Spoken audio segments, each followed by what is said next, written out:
नमस्कार दोस्तों, स्वागत है आपके अपने इस चैनल पूजा पाठ में। तो आशा करता हूँ आप सब स्वस्थ हैं और अच्छे अच्छे कामों में व्यस्त होंगे और माता रानी की सदैव कृपा आप सब पे बनी रहे। तो इस वीडियो के माध्यम से आज हम सब जानेंगे कि इस साल गुप्त नवरात्रि कब मनाई जाएगी। तो इस साल गुप्त नवरात्रि 26 जून से शुरू हो रही है। इसी दिन सुबह 5:25 से 6:58 के बीच में घट स्थापना की जाएगी। इस समय में शारदीय नवरात्रि की तरह पूजन और अनुष्ठान किए जाते हैं। माँ दुर्गा की कृपा पाने के लिए इन 9 दिन में अलग अलग तरह से अनुष्ठान किए जाते हैं। साल में कुल 4 नवरात्रि होती है, जिसमें से चैत्र नवरात्रि और शारदीय नवरात्रि में तो धूमधाम से सब बनाई जाती है, लेकिन माँ दुर्गा की उपासना के 2 मौके ऐसे होते हैं जिनमें गुप्त रूप से पूजा की जाती है। इन्हें गुप्त नवरात्रि के नाम से जाना जाता है। यह 9 दिन भी व्रत और उपासना के ही होते हैं, जिसमें आत्मा की शुद्धि और देवी की कृपा पाने का पूरा मौका साधक को मिलता है। आइए इस मौके पर जानते हैं माँ दुर्गा के विशेष कृपा पाने के लिए आप सबको क्या करना चाहिए। तो गुप्त नवरात्रि में घर को पवित्र रखें। पूरे घर की साफ सफाई के बाद में माँ दुर्गा की पूजा के लिए दरबार को अच्छी तरह से साफ करके लाल फूलों से सजाएं और इन 9 दिनों में नियमित रूप से पूजा करें। आप चाहे तो पूरे 9 दिन का उपवास रख सकते हैं। यदि ऐसा नहीं कर सकते तो कम से कम पहले और आखिरी दिन उपवास करने से लाभ मिलता है।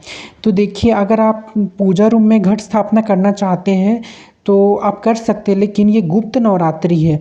आपको इस जगह पे मतलब कि घट स्थापना करना है जहाँ पे बाहर का आदमी का आना जाना ना हो। दोस्तों, आपको सब चीज़ यहाँ पे गुप्त रूप से पूजा आराधना माँ की करनी है, ताकि कोई आपको जान ना सके कि आप क्या कर रहे हैं।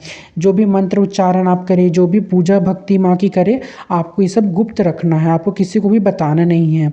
तो अगर आपके मंदिर में सबका आना जाना लगा हुआ रहता है तो आप दूसरे जगह पे घट स्थापना कर सकते हैं। तो अगर आपसे ये पॉसिबल नहीं हो रहा है घट स्थापना करना, तो आप बिना घट स्थापना के भी माँ की पूजा कर सकते हैं, क्योंकि गुप्त नवरात्रि में आपको गुप्त रूप से माँ की पूजा आराधना करनी है।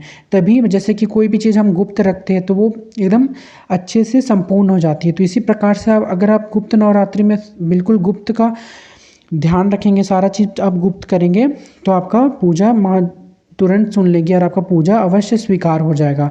तो आपको इस बात का ध्यान रखना है कि आपको पूजा आराधना माँ की गुप्त तरीका से करना है, कोई बाहर का आदमी जान ना पाए, इस तरह से आपको करना है इस दिन। चैत्र और शारदीय नवरात्रि की तरह ही गुप्त नवरात्रि पर भी माँ दुर्गा की कृपा के लिए अखंड ज्योति जलाएं। यह ज्योति 9 दिनों तक जलनी चाहिए, जो कि देवी की शक्ति और सकारात्मक ऊर्जा से घर को भर देगा। अगर आप अखंड दीपक जला सकते हैं, आपसे संभव हो पाएगा तो ही आप अखंड दीपक प्रज्वलित करके अपने पूजा रूम में रखिएगा। नहीं तो अगर आप बिना अखंड दीपक के भी आप माँ की पूजा आराधना कर सकते हैं, क्योंकि ये गुप्त नवरात्रि है तो आपको सारा चीज़ यहाँ पे गुप्त तरीके से ही करना है। माँ की जितना भी आप मंत्र उच्चारण, नाम जाप, जो भी आप, अगर आप दीक्षित है तो आप वो गुरु मंत्र भी बिना मतलब कि किसी को बताए वो आपको जप करना है।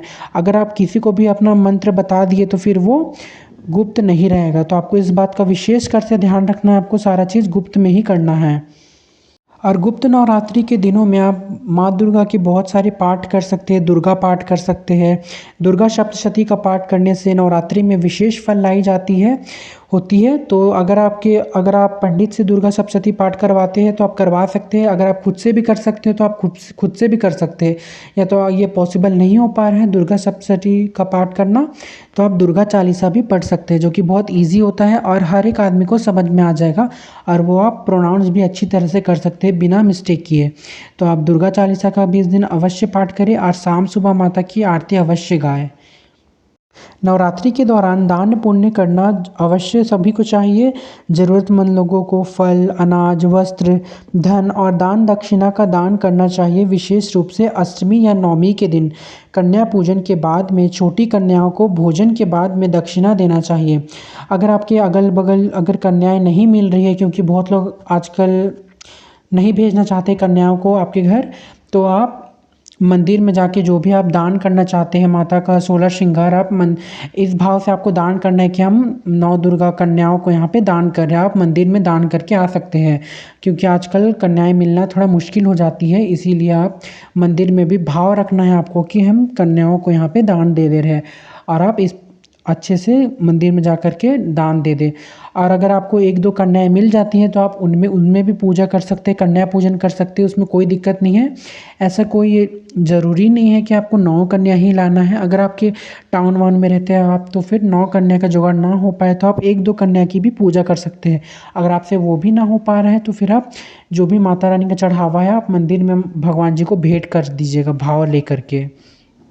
गुप्त अर्थात छिपा हुआ। इस नवरात्रि में गुप्त विद्याओं की सिद्धि हेतु साधना की जाती है, इसलिए इसे गुप्त नवरात्रि कहते हैं। आषाढ़ और माघ माह के शुक्ल पक्ष में गुप्त नवरात्रि का पर्व रहता है। इसमें भी माघ माह की नवरात्रि का विशेष महत्व माना गया है, क्योंकि इस दौरान 10 महाविद्याओं की साधना की जाती है। हालांकि सामान्य गृहस्थ जीवन में 9 दुर्गा की पूजा करते हैं। तो आइए जानते हैं गुप्त नवरात्रि में किन 10 महाविद्याओं की पूजा की जाती है। तो जो हमारा शारदीय नवरात्रि होता है उनमें 9 देवियों की पूजा होती है। शैलपुत्री माता, ब्रह्मचारिणी माता, चंद्रघंटा माता, कुष्मांडा माता, स्कंद माता, कात्यायनी माता, कालरात्रि माता, महागौरी माता और सिद्धिदात्री माता। यह सभी माता सती पार्वती और अंबिका के ही स्वरूप हैं। अब हम जानेंगे गुप्त नवरात्रि में किन देवियों की पूजा, किन 10 महाविद्याओं की पूजा होती है।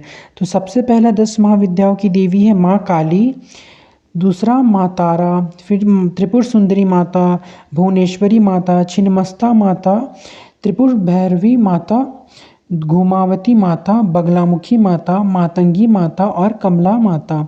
उक्त 10 महाविद्याओं का संबंध अलग अलग देवियों से है। अब हम सब जानेंगे 10 महाविद्याओं के 3 समूह क्या होते हैं। तो प्रवृत्ति के अनुसार 10 महाविद्या के 3 समूह हैं। पहला सौम्य कोटि, जिनमें आती है माँ त्रिपुर सुंदरी, भुवनेश्वरी, मातंगी, कमला माता। दूसरा है उग्र कोटि, जिनमें आती है माँ काली, माँ छिन्नमस्ता, माँ घुमावती और माता बगलामुखी। और तीसरा है उग्र कोटि, इनमें आती है माँ तारा और त्रिपुर भैरवी। 10 महाविद्या में काली प्रथम रूप है माँ का। महादैत्यों का वध करने के लिए माता ने ये रूप धरा था। सिद्धि प्राप्त करने के लिए माता की वीर भाव में पूजा की जाती है। यह कज्जल पर्वत के समान शव पर आरूढ़ मुंडमाला धारण किए हुए है, एक हाथ में खड्ग, दूसरे हाथ में त्रिशूल और तीसरे हाथ में कटे हुए सिर को लेकर भक्तों के समक्ष प्रकट होने वाली काली माता को नमस्कार। तांत्रिकों की प्रमुख देवी तारा, तारने वाली कहने के कारण माता को तारा भी कहा जाता है। सबसे पहले महर्षि वशिष्ठ ने तारा की आराधना की थी। शत्रुओं का नाश करने वाली, सौंदर्य और रूप ऐश्वर्य की देवी तारा आर्थिक उन्नति और भोगदान और मोक्ष प्रदान करने वाली है। माँ त्रिपुर सुंदरी, इनके 4 भुजा और 3 नेत्र हैं। इन्हें ललिता, राजराजेश्वरी और त्रिपुर सुंदरी भी कहते हैं। इनमें षोडश कलाएं पूर्ण हैं, इसीलिए षोडशी भी कहा जाता है। भारतीय राज्य त्रिपुरा में स्थित है त्रिपुर सुंदरी का शक्तिपीठ। भुवनेश्वरी को आदि शक्ति और मूल प्रकृति भी कहा गया है। भुवनेश्वरी ही शताक्षी और शाकंभरी नाम से प्रसिद्ध हुई हैं। पुत्र प्राप्ति के लिए लोग इनकी आराधना करते हैं। माता छिन्नमस्ता, इस परिवर्तनशील जगत का अधिपति कम्बंध है और उसकी शक्ति छिन्नमस्ता माता है। इनका सर कटा हुआ है और इनको कम्बंध से रक्त की 3 धाराएं बह रही हैं। इनकी 3 आँखें हैं और ये मदन और रति पर आसीन हैं। माता त्रिपुर भैरवी की उपासना से सभी बंधन दूर हो जाते हैं। यह बंदी छोड़ माता है। भैरवी के नाना प्रकार के भेद बताए गए हैं, जो इस प्रकार है: त्रिपुर भैरवी, चैतन्य भैरवी, सिद्ध भैरवी, भुवनेश्वरी भैरवी और और बहुत सारे माता माता के नाम होते हैं। धूमावती माता, धूमावती का कोई स्वामी नहीं है, इसलिए यह विधवा माता मानी गई है। इनकी साधना से जीवन में निडरता आती है। इनकी साधना या प्रार्थना से आत्मबल का विकास होता है। माता बगलामुखी, माता बगलामुखी की साधना युद्ध में विजय होने और शत्रुओं के नाश के लिए की जाती है। माता मातंगी, मातंग शिव का नाम है। शिव की यह शक्ति असुरों को मोहित करने वाली है और साधकों को अभिनष्ट फल देने वाली है। गृहस्थ जीवन को श्रेष्ठ बनाने के लिए लोग इनकी पूजा करते हैं। अक्षय तृतीया अर्थात वैशाख शुक्ल की तृतीया को इनकी जयंती आती है। माता कमला, दरिद्रता, संकट, ग्रह कलह और अशांति को दूर करती है। कमला रानी, इनकी सेवा और शक्ति से व्यक्ति सुख और समृद्धि पूर्ण रहकर शांतिमय जीवन बिताता है। तो दोस्तों यही है माता की 10 महाविद्या। तो आपको जो भी मंत्र उच्चारण जानते हैं आप अच्छे से पूजा कीजिएगा माता की इस दिन। और आप किसी को भी गुप्त नवरात्रि के दिन बताइएगा नहीं कि आप किन किन मंत्रों और कौन कौन भगवान जी की पूजा कर रहे हैं। तो आशा करता हूँ आप लोगों को वीडियो अच्छा लगा होगा। वीडियो अच्छा लगा होगा तो लाइक शेयर कमेंट ज़रूर कर दीजिएगा। धन्यवाद।